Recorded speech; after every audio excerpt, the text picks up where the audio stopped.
Welcome to Kendall and Cooper Talk Mysteries. I'm Julie Cooper, a thriller and mystery writer, and half of the duo presenting our regular podcast series spotlighting mystery, suspense, and thriller fiction. First, thanks again to my brother Chris Squires for our wonderful theme song, The Man in the Panama Hat. Our theme for this episode is another key writer attribute, one which might surprise you. You may recall from earlier episodes that I included attributes such as persistence, discipline, and curiosity. Oddly enough, this time our key attribute is failure, specifically the trials and tribulations most writers go through on their paths to success, however you define that success. But first, I'm delighted to introduce our guest, a highly regarded and highly awarded mystery writer who's an international bestseller. She's won the Agatha Award for Best First Novel for her book A Great Deliverance, which also received the Anthony Award in the same category. She's received both France's and Germany's first prize for crime fiction. She's the author of 20 novels in the Detective Inspector Thomas Linley series, and the first 11 were adapted for TV by the BBC. This writer has also written 4 young adult novels and published 2 short story collections. One of my all-time favorite writing craft books is hers. It's actually sitting next to my computer right now, and it's titled Right Away, something I dip into every time I start a new project or hit a new roadblock. Welcome, Elizabeth George. It's such an honor to have you join us today. Thank you. It's great to be talking to you. Oh, such a pleasure. And I'm going to jump into my questions here. I know you're Sure. a meticulous developer of plot, and you're known for producing detailed outlines for every book. What most interests me about your writing process are the character analyses that you do for each character, even the minor ones. Can you tell us a little more about how that works for you? Sure. I create all of my characters in advance of writing anything in the novel at all. And sometimes I create characters who end up not even appearing in the novels. Basically, what I'm interested in doing is understanding as much as I possibly can about a character so that I will gain the necessary knowledge about what their agenda will be in every scene, what their overall through line is in the novel, and whether they have enough going on in their relationships to fuel a subplot that's thematically unified with the rest of the book. So to do this, I do a great deal of free writing. I follow, I wouldn't say I exactly follow a prompt sheet, but I have what I call a character prompt sheet that touches upon as many aspects of character as one could think of. For example, the obvious one is physical description, family relationships, siblings, schooling, political leanings, etc. There's a whole list.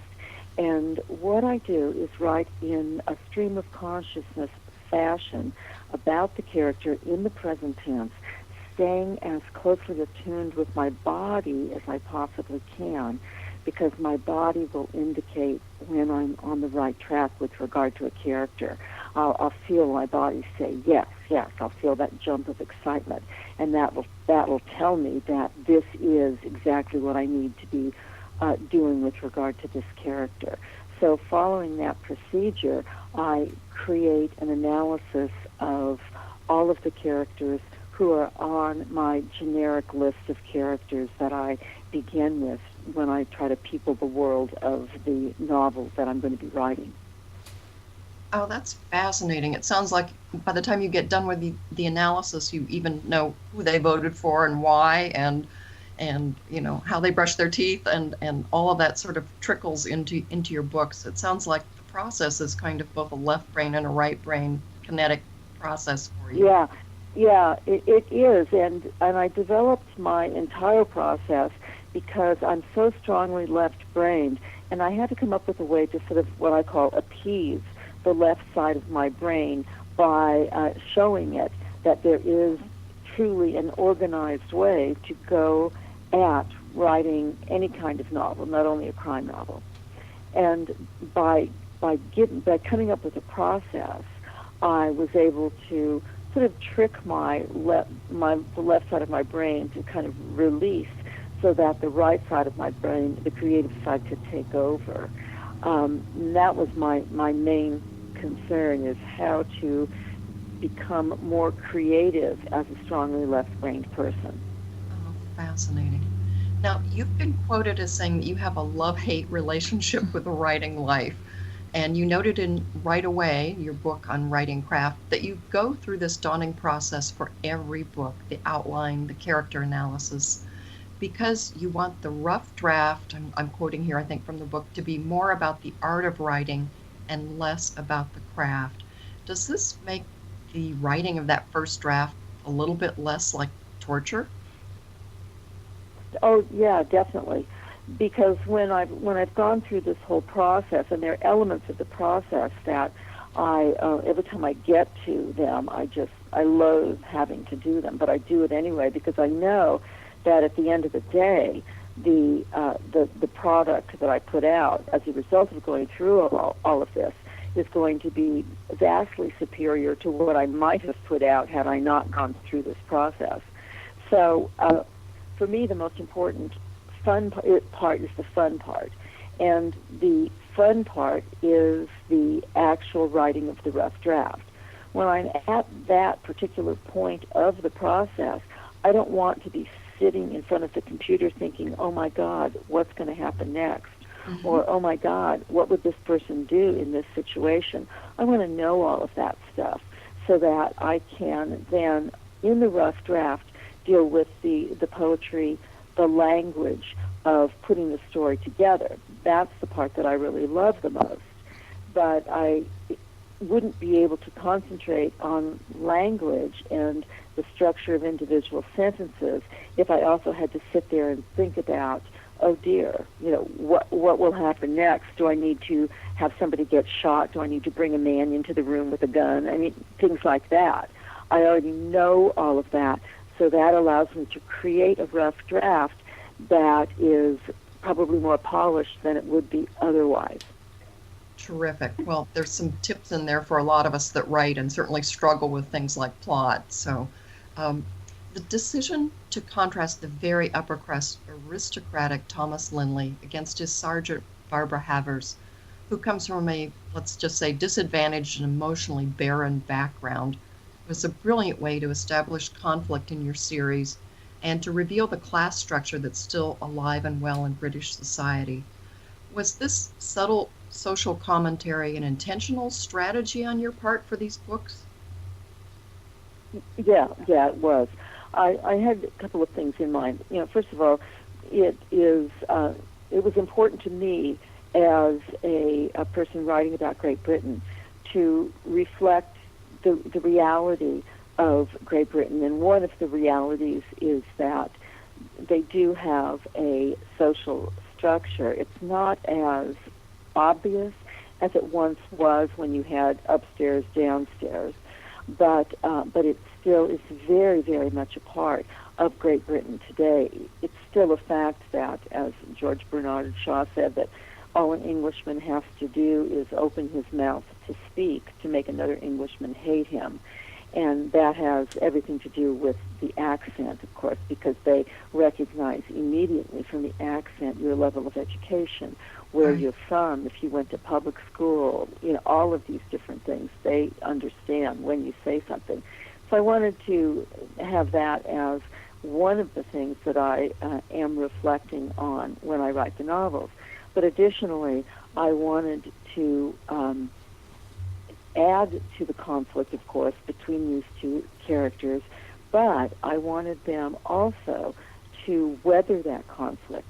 And I wanted to illustrate that a man and a woman from totally different backgrounds could work together and actually come to love each other in a non-romantic way, but in a way that would propel them to, go to the block for each other if necessary.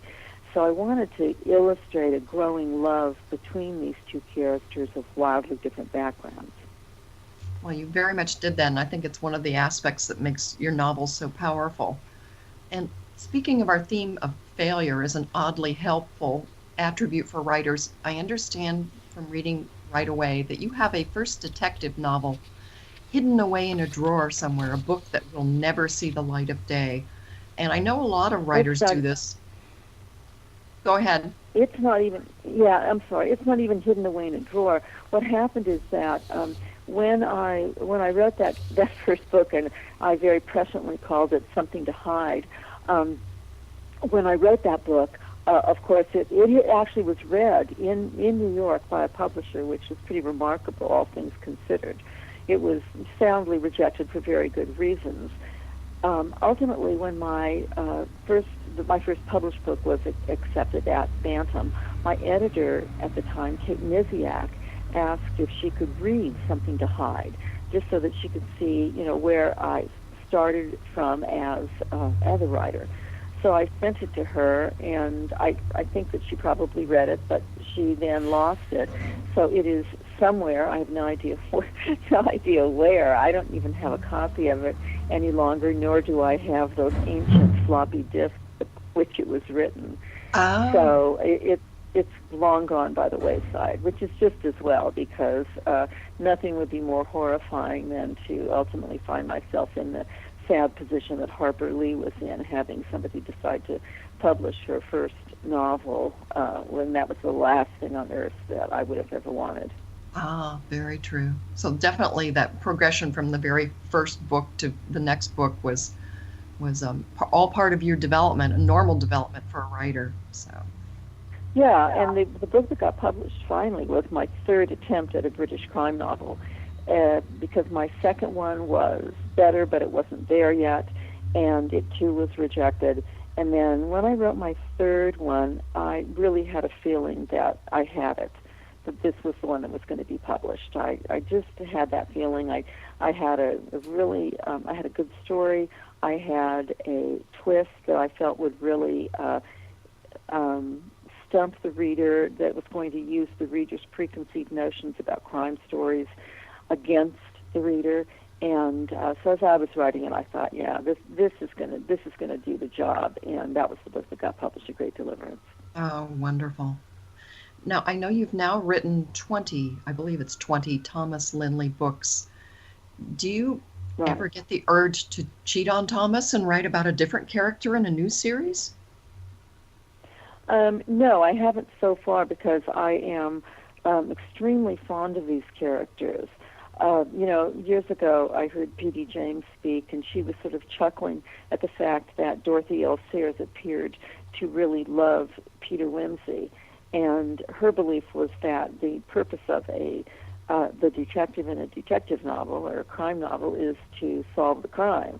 The purpose is not for the reader to learn anything about the detective's life. And I thought that sounded very boring, and I never wanted to create that kind of detective. And so I wanted to create characters with rich lives outside of the world of being detectives. And so that's what I did. Consequently, that made me really sort of fall in love with the characters and want to revisit them, one book after another book after another book.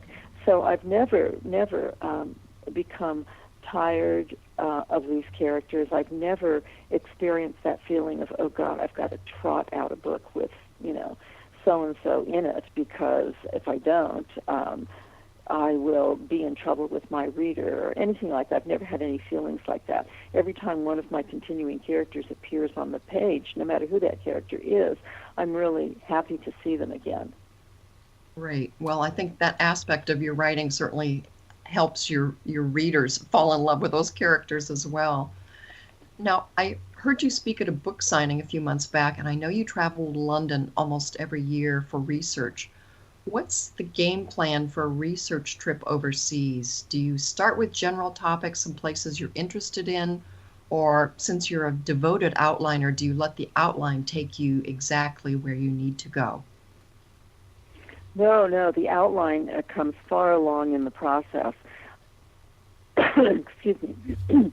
What I generally do is begin with place. For example, in my most recent book, I I decided that I wanted to set a book in Ludlow, in the county of Shropshire. I had been there once before, and I felt that Ludlow had possibilities. I had never set a book in Shropshire, nor had I really done anything but visit Ludlow the time that I was in Shropshire. So when I'm going to do something like that, and I've made up my mind, yeah, I think this is the place, I begin by either doing what I call a reconnaissance trip over there, and that is where I would spend a week just going from location to location to see which town in the county filled the bill for me. Or in the case of this, because I had decided, I'd been to Ludlow, I thought, this is going to work.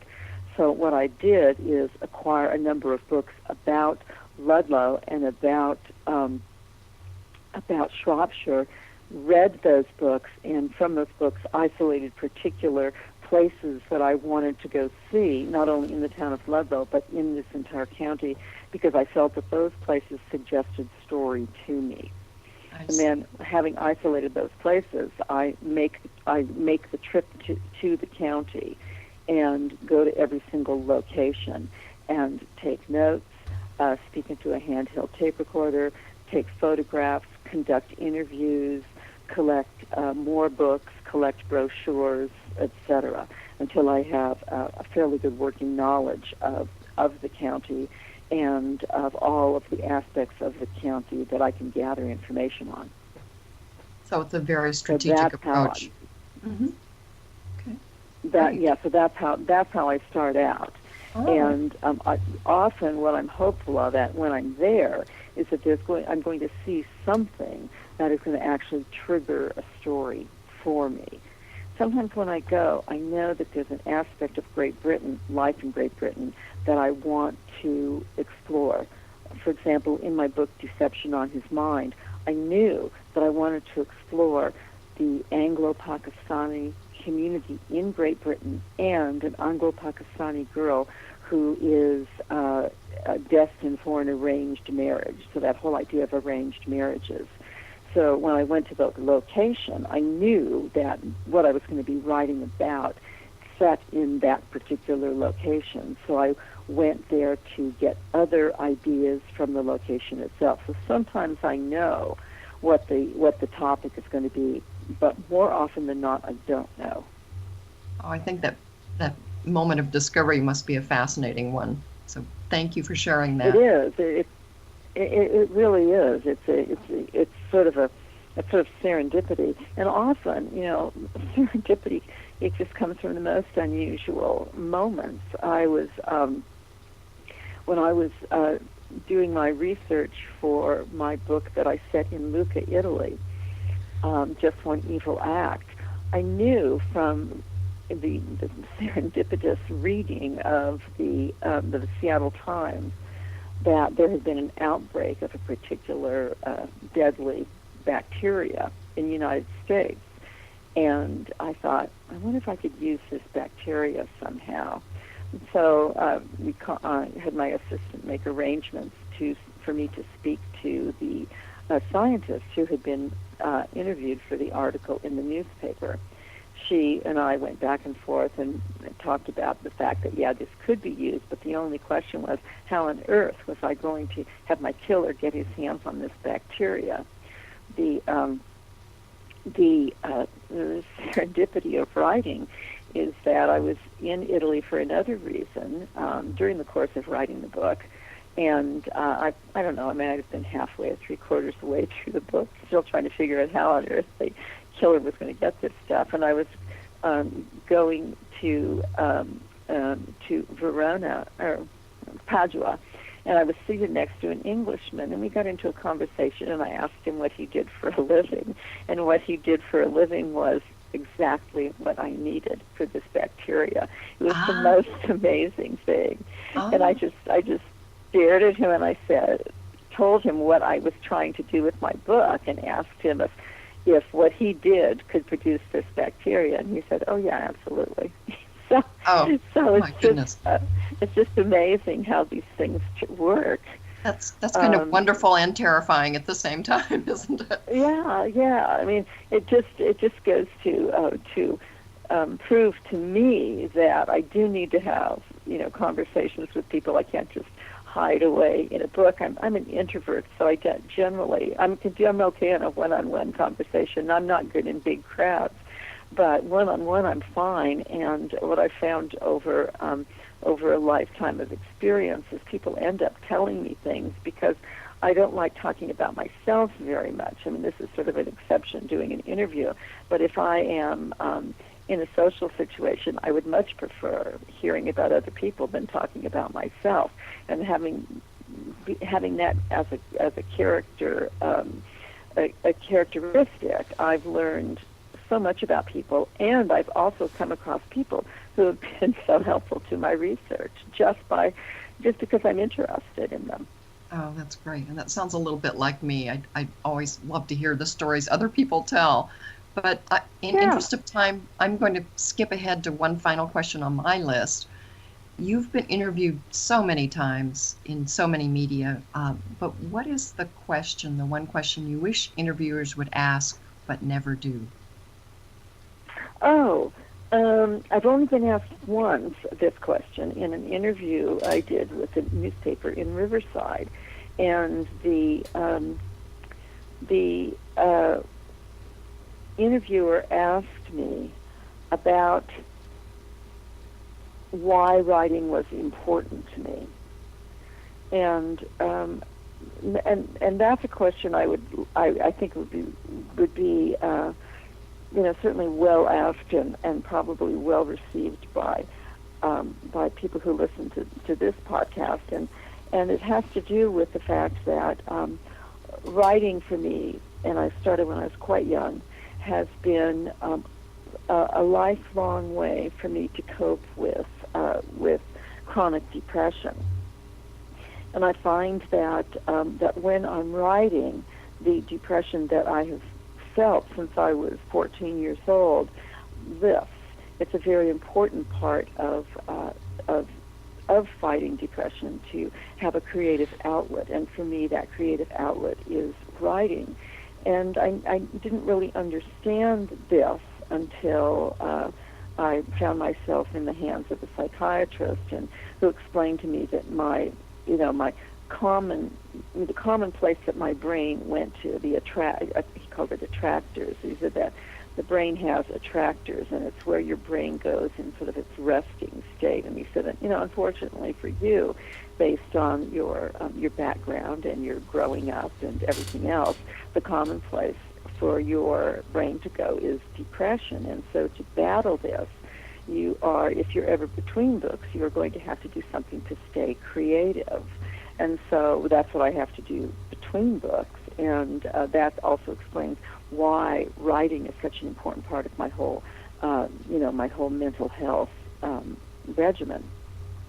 Well, thank you for sharing that, and thank you for talking about writing as a therapeutic activity. I think writing or painting or exercise, for many of us, serve that function. Yeah.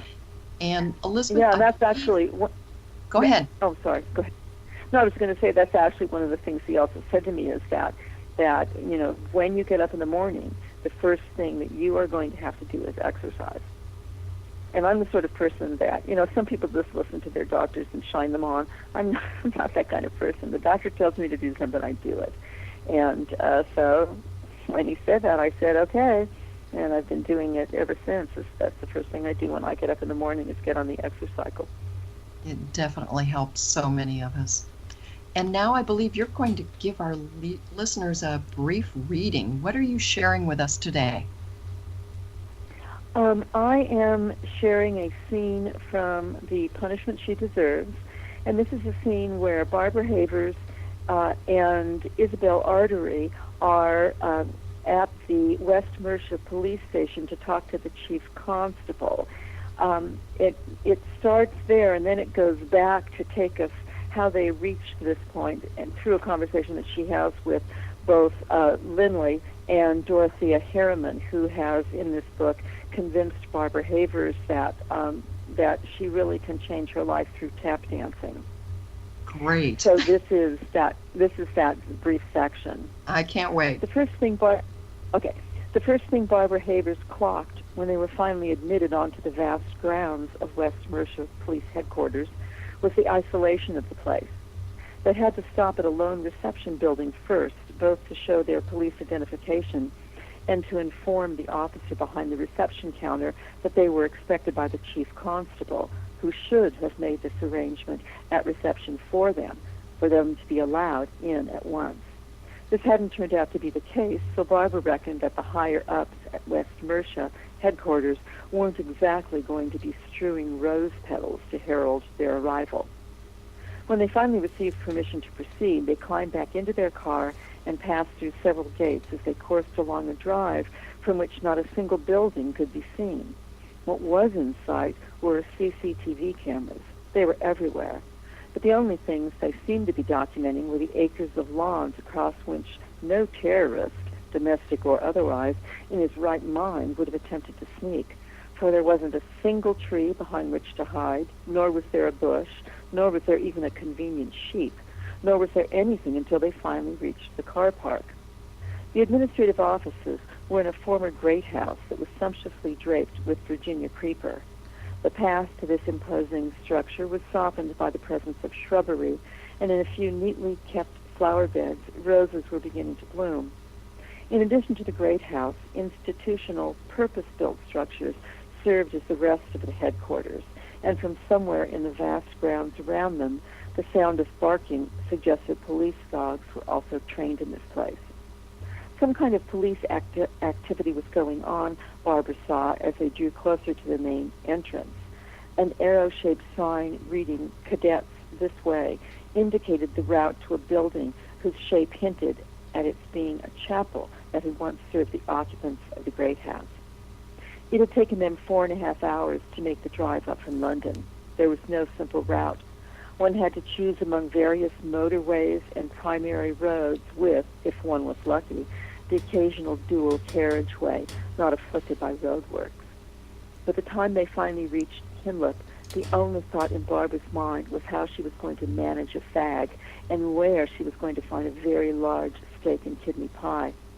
For although Artery had stopped for petrol along the way, she was otherwise not one for taking breaks unless the loo beckoned with considerable urgency, and even then it was a matter of in, out, and on their way. Barbara had thought it wise not to suggest an interlude somewhere that might involve lunch. "This is an opportunity you may not have again," D.I. Lindley had told her privately before she'd set off with Artery. "I hope you make the most of it." "Oh, I plan to do some serious forelock tugging," Barbara had reassured him. "I'll probably be bald by the time we return." "Don't take this lightly," Barbara had said. "Unlike me, the superintendent has a much lower tolerance for creative initiative. You're going to need to play by every rule. If you can't, there'll be serious consequences." She felt impatient with him. Yes, and all right. I'm not a complete fool, sir." Their colloquy had been interrupted by Dorothea Harriman. The departmental secretary had obviously been put into the picture either by Lindley or by Isabel Artery, because she gestured to Barbara's small wheeled suitcase and she said, "I hope you've got your tap shoes in there, Detective Sergeant. You know how easy it is to fall behind. And why on earth didn't you tell me last night what was going on? I'd have asked Kaz to make a music tape for you. You can always practice in your hotel room, and now you'll have to do it without accompaniment. How many lessons will you miss with the recital in July?" Recital? This came from Lindley, who looked far too interested in the conversation for Barbara's liking. Dorothea informed him that there's a dance recital on July 6th, and the beginners class is going to take part in it. A dance recital? He raised an aristocratic eyebrow. Barbara knew at once that their little chat with Dorothea had to be cut off. She said hastily, "Right, yes, well, whatever. Now, as to Shropshire, sir," in the hope that this would derail any other conversation. No such luck, of course. Dorothea Harriman was the European champion of not being derailed. She said to Lindley, "You remember, Detective Inspector Lindley, I did tell you the detective sergeant and I were going to see about tap dancing." "And you have you? And you've mastered it enough to be part of a dance recital? Impressive indeed." Lindley nodded at Barbara and said, "Sergeant, you're full of surprises. Where is the recital so that I might—" "No need to tell him." Barbara shot a warning look at Dorothea. "He's not going to be invited." And then meaningfully to Lindley, no one I know is going to be invited, sir, so don't take it personally. If all goes well in the Midlands, I'll break a leg and not be able to do it at all. Pshaw, Dorothy said. Detective Inspector Lindley, I shall invite you. Lindley's response was a mild, Dorothy, did you actually just say pshaw? To which Barbara said, she's full of surprises herself, Inspector. Now, though, there was no surprise in the fact that once she and Isabel Artery entered the great house and identified themselves at the huge round reception counter in the rotunda of the place, they discovered they were meant to wait.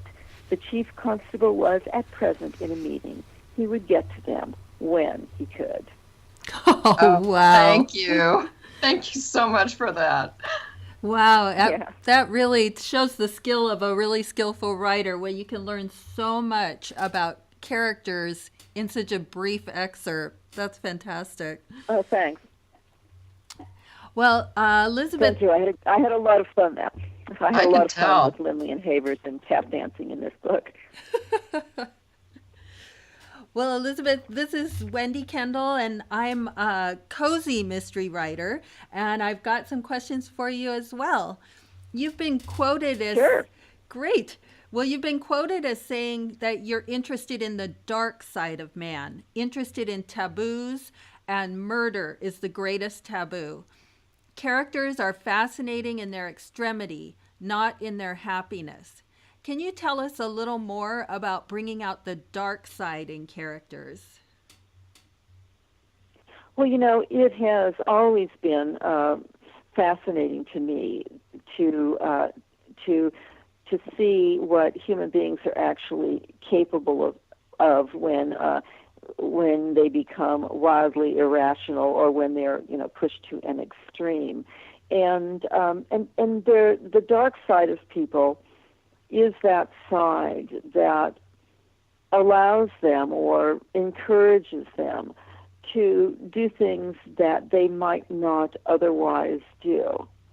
Sometimes what the dark side is a side that tells them that what they're doing is okay, despite the fact that it's hideous and unreasonable and vicious. And that aspect of character is what makes people intriguing to me. If I were to use a political example, the fact that one of the things I find so fascinating about our current president is that he seems to be so completely unself-aware that he doesn't appear to be the kind of person who ever stops and wonders, why am I doing this?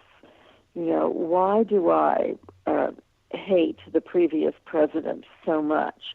Why do I feel it necessary to cancel everything that this guy did, no matter what that thing is? What's driving me? And so that's the kind of thing. Of course, that helps me stay a little bit out of despair to think of it in those terms instead of thinking of it in terms of what's going to happen to the country.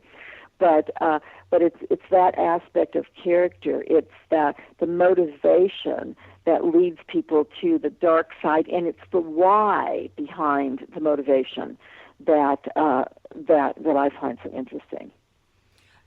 And often in real life you don't get that why, do you? So it's kind of satisfying in writing that you can provide it. To me, at least. Yeah. The only time you really get the why is if a person has done a lot of work, himself or herself, to uncover the why. But most of the time, no. Most of the time, the people are just wandering around totally without any knowledge of what's driving their behavior. You've also been quoted as saying that the English tradition offers the great tapestry novel, where you have the emotional aspect of the detective's personal life, the circumstances of the crime, and most important, the atmosphere of the English countryside that functions as another character. Can you talk a little more about setting as a character? Oh, sure. Setting is really crucial in so many different ways, because the setting is going to be extremely important with reference to the tone and the mood of the novel.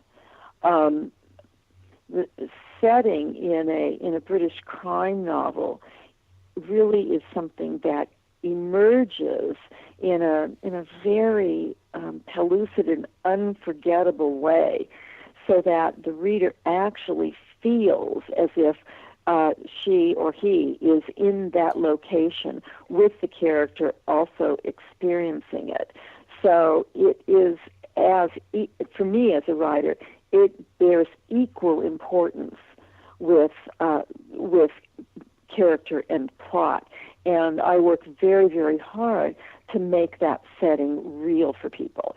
As a writer, that is the most difficult ingredient of a novel for me to come to terms with and to depict in a way that is real.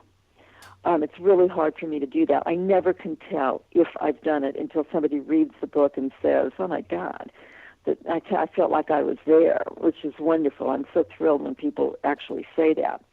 Additionally, the setting shows how the characters operate in a particular landscape, and so the setting illuminates character as well, and that's an extremely important part. The overall landscape and each character's individual landscape is really crucial to how the story, what the story has to offer a reader. Interesting. I didn't think of it that way. That's very interesting. Thank you.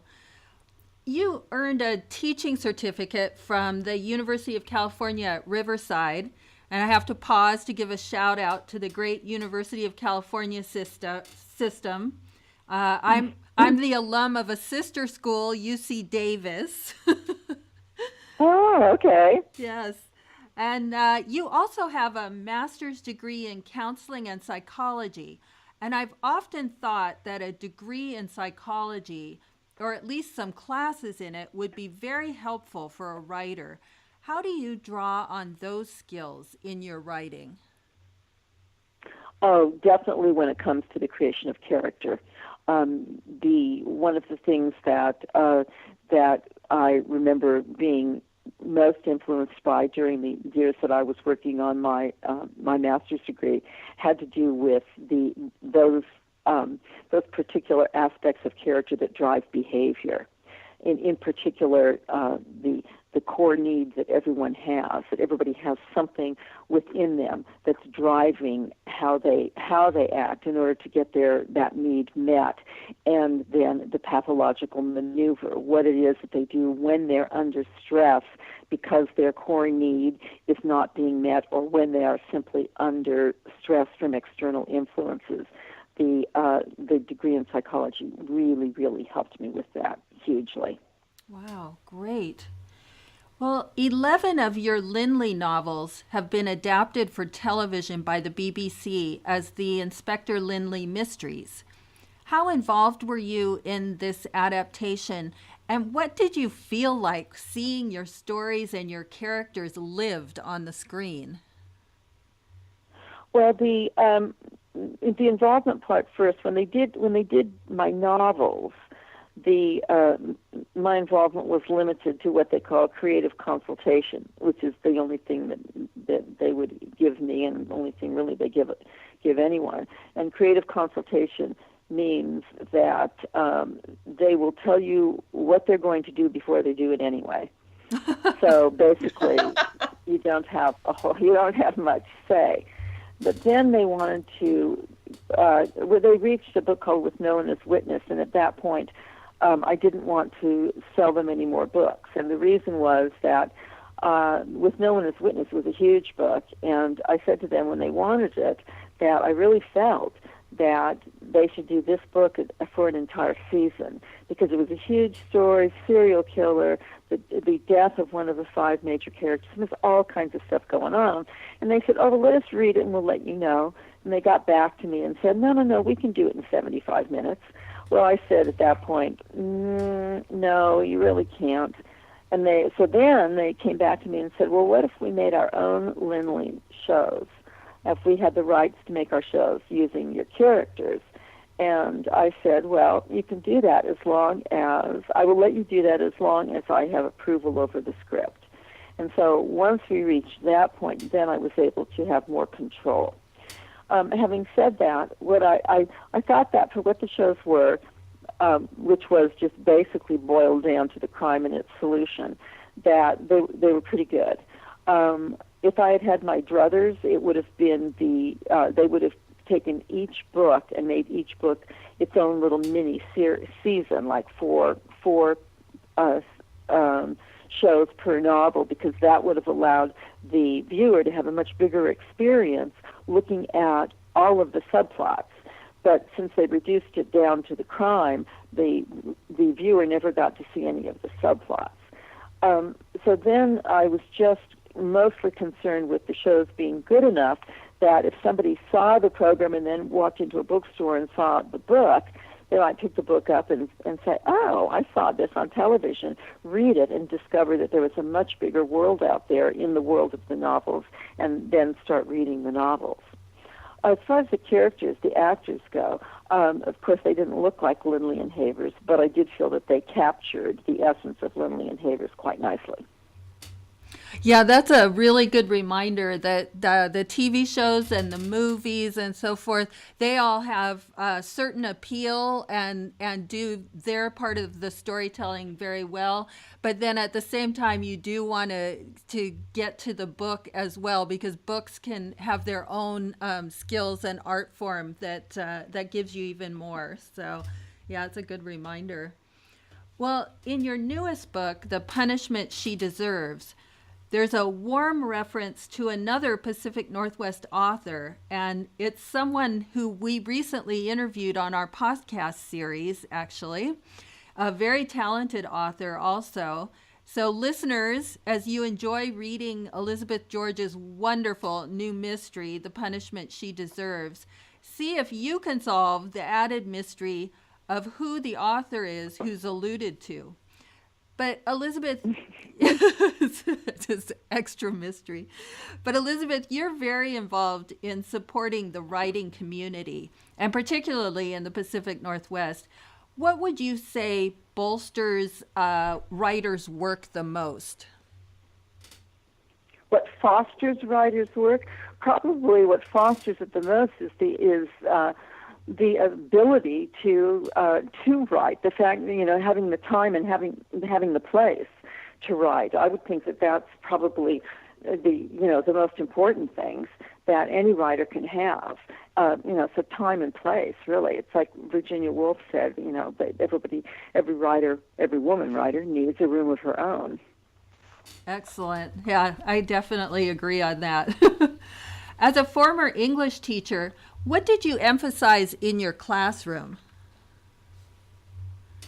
As a former English teacher, what did I emphasize?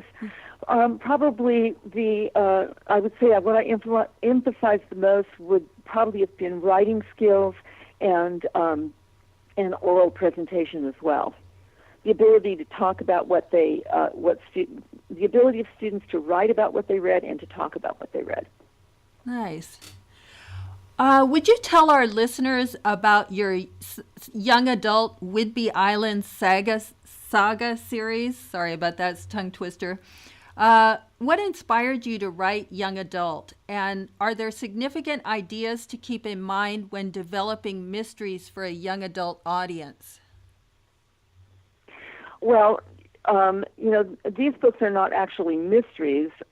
These books are, as you said initially, more sagas than mysteries. What I wanted to create was a series of books that dealt with this, with the high school experience of this small group of characters that I had created, and one of the characters finds herself inadvertently on her own on Whidbey Island, and she also is a character who has a particular skill, was sort of like a gift and a curse at the same time, and that is the ability to hear the thoughts of other people.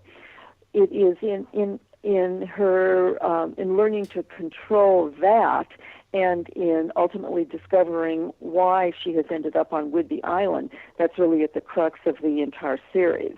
Additionally, though, each book is deals with a different aspect of the life of the teenagers. The first book is where the young girl is dropped off at Whidbey Island, loses her mother, is forced to be on her own and still conceal who she is, which is what the plan was. And in addition to begin to make her way in this world that's very different from the world she knew, because she's from San Diego. And then as the books go along, there are different things that are dealt with. The most recent book dealt with addiction and black tar heroin, which is a problem here on Whidbey Island.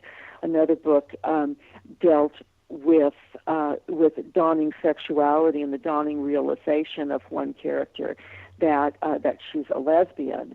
Another book deals with a young man's coming to terms with being a black child, really an African child from Uganda, adopted into a white family.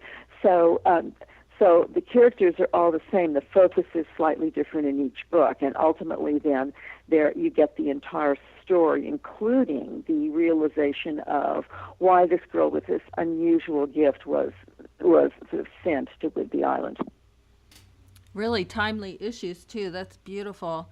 Well, we've talked about the trials and tribulations of writing, but Elizabeth, for you, what is the joy of writing? Oh, the joy of writing is the actual creation of the rough draft, is what I call the manipulation of language. That, to me, is and has always been the joy of writing. The way a sentence can be phrased, the meter of a sentence, the realization that in this particular sentence, to maintain its metric quality, I will need a 3-syllable word here instead of a 1-syllable word. I love that aspect of writing. Always have, ever since I was a little kid. So it's just the use of the English language, the fact that 26 letters of the alphabet arranged in countless different ways can turn out to be a story that nobody wants to put down. Oh, great. Well, Julie, I think you've got a segment that you want to talk a little bit more about failure and the upside of that. Right, and I'm going to, in the interest of time, zip through this really fast.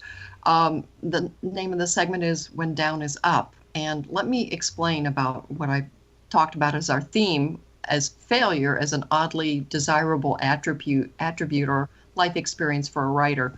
I'll start with a true story about a famous writer, Ernest Hemingway.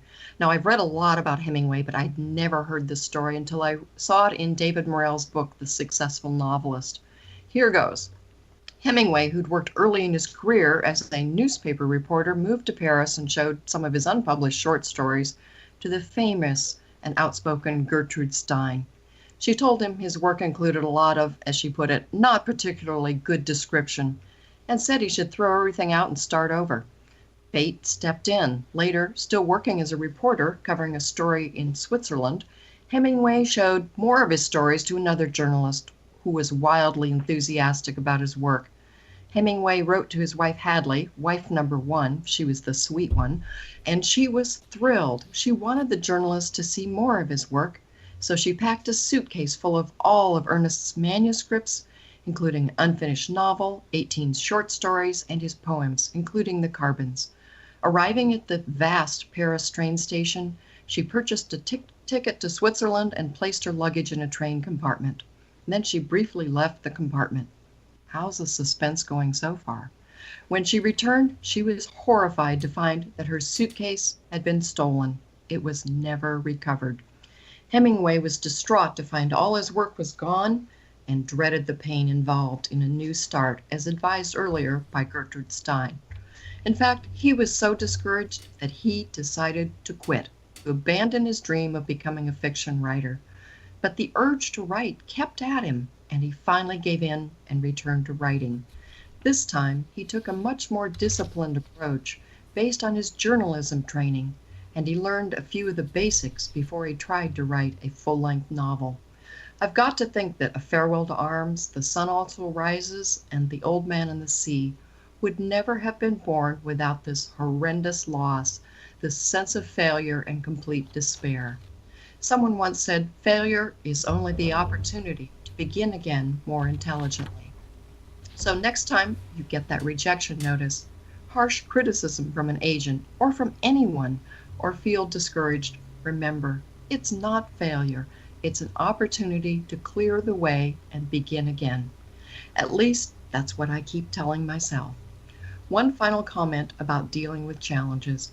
I recently noticed that my Fitbit activity tracker, the one that's usually clipped to my hip, didn't seem to be keeping count of all my flights of stairs, which I traverse multiple times in our house. I found out that the activity tracker only counts the stairs going up. So here's a mid-year resolution for all of us, whatever we're trying to accomplish. From now on, only count the steps going up. Those steps going down, they don't really matter. Over to you, Wendy. Thanks, Julie. Well, for a fun movie to watch that Julie's story about Hemingway brought to mind, it's called The Words. It's from 2012 and it stars Bradley Cooper. He's a struggling writer who finds someone else's unpublished manuscript that was lost a very long time ago when it was stored in a very old suitcase. That suitcase ends up at an antique store where Bradley Cooper's character finds it, maybe Hemingway's. Now he's faced with a moral dilemma as he debates publishing this wonderful story under his own name. It's really a good movie. For my segment today, I suggest talk about failure, but focus on resilience.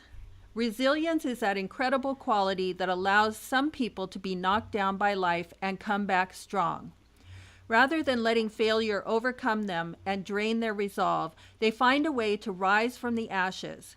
Psychologists have identified some of the factors that make people resilient, among them a positive attitude, optimism, the ability to regulate emotions, and the ability to see failure as a form of helpful feedback. Even after misfortune or failure, resilient people are blessed with such an outlook that they are able to change course and soldier on. Chess is a game of failure. This was said by Bruce Pandolfini, an American chess master who is known for his work teaching young chess players. Sir Ben Kingsley played him in the movie Searching for Bobby Fischer. He goes on to say, at the beginning you lose a lot. The kids who are going to succeed at chess are the ones who learn to stand it. A lot of young players find losing so devastating they never adapt, never learn to metabolize that failure and to not take it personally. But good players lose and then put the game behind them emotionally. Athletes are also master compartmentalizers. These are people who can perform and not get emotionally attached to losses. Do you ever hear coaches and others saying, shake it off now and get back in the game? Have you read anything by poet Phil Schultz? He didn't learn to read until he was 11 years old. By then, he'd been held back a grade and was a permanent member of what other kids called the dummy class. Teachers just didn't know what to do with a kid like Phil Schultz, who, it turned out, was dyslexic. When a teacher asked him what he wanted to do with his life, and Schultz said he wanted to be a writer, the teacher laughed. I wasn't insulted, Schultz recalls. I understood it was a funny thing to hear from someone who hated to read and couldn't write. Schultz became a working poet and realized that almost everything he wrote about was about failure. Failure was his clay. He was writing about his dad, a drunkard who'd been a bad parent and a worse provider. But he was also tapping the part of himself that felt like a failure. Schultz had aimed to be a novelist, but couldn't pull it off. Alongside the very personal poems about his father, a long poem took shape about a character who walked other, more successful people's dogs. He called the collection simply Failure, and on its cover was a bent nail in a board. His plain-spoken language style won him a Pulitzer Prize. But enough about the superachievers. Here's some ideas for how to fail better and be resilient. Lighten up. Most people who bounce back from setbacks have a sense of humor. They know when they're taking things and themselves too seriously. Misery loves company. There's real value in commiseration, in person or in online groups. Know the difference between guilt and shame. Guilt says it's something I did, but shame means feeling failure occurred because of something I am. Instead of thinking I'm a failure, think I'm a good person who made a mistake that I can learn from. There's nothing either good or bad, but thinking makes it so, said Hamlet. And indeed, paying attention to the positive infuses the world with hope and creates a climate in which failure loses its sting. The key to resilience is thinking more flexibly and learning to increase your array of options. Then act. Failure is an opportunity to change course. Seize it. And beware of the sense of failure that can simmer within complacency. You are in charge of your destiny, so soldier on and get through. Survive tough times. Chocolate can be helpful. Winston Churchill also said, "Success consists of going from failure to failure without loss of enthusiasm." That's resilience. And in addition to recommending Elizabeth George's fantastic books, what a great collection. Today, I'm also going to have a recommendation for something called the Fail Safe Podcast. This is a podcast about writing and failure. For those of you who are interested in hearing more discussion about failure as part of the writing process, I recommend this other podcast, the failsafepodcast.com. The Failsafe Podcast explores how today's most successful writers grapple with and learn from creative failure. From the blank page to the broken sentence, they examine the many challenges and pitfalls of the literary life and discover how authors transform false starts, dead ends, and assorted blunders into works of literary genius. It's produced collaboratively by Draft, the Journal of Process, and by the Iowa Writers House. The Failsafe provides encouragement for anyone who's ever wanted to write and pulls back the curtain on the creative process for a behind-the-scenes glimpse at the writer at work. Elizabeth, what would you like to recommend for our listeners? I would recommend that everyone work very hard to develop self-discipline, because that is really the one quality that is crucial for everyone to have if they want to succeed as a writer.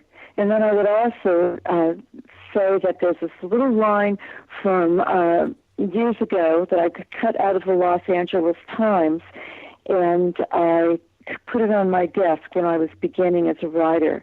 And what it said was this: the people who get published are the people who don't give up. Makes great sense, and words that we all need to listen to and remember. Well, I'm going to jump into a very quick mystery recommendation. It's actually a book called The Lighthouse by P.D. James. And I'm, in this case, revisiting a book I read many years ago, the second and the last in the series of the Commander Adam Dalgleish books by another modern master of the British police procedural, the late P.D. James. Some people wonder, why reread a book? There are two reasons. One, it's often a childhood or youthful favorite, and there's nostalgia attached to the reading experience. Or two, true for me in this case, I'm reading it much more critically this time as a writer who now has a better understanding of what it takes to develop a compelling mystery. I'm still reading for pleasure, but I'm also thinking as I go through the book, she started out with a prologue for each of her three primary characters, something most agents and editors say you never should do.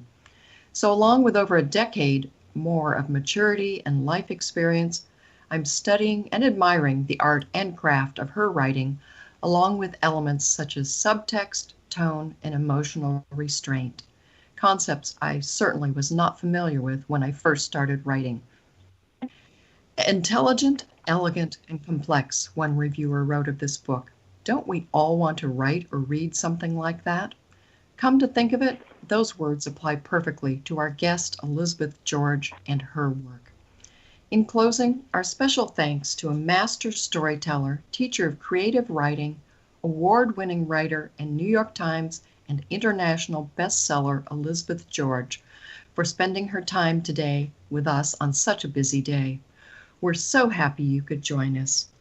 I'd like to also add happy 4th of July to everyone. Keep reading and keep writing.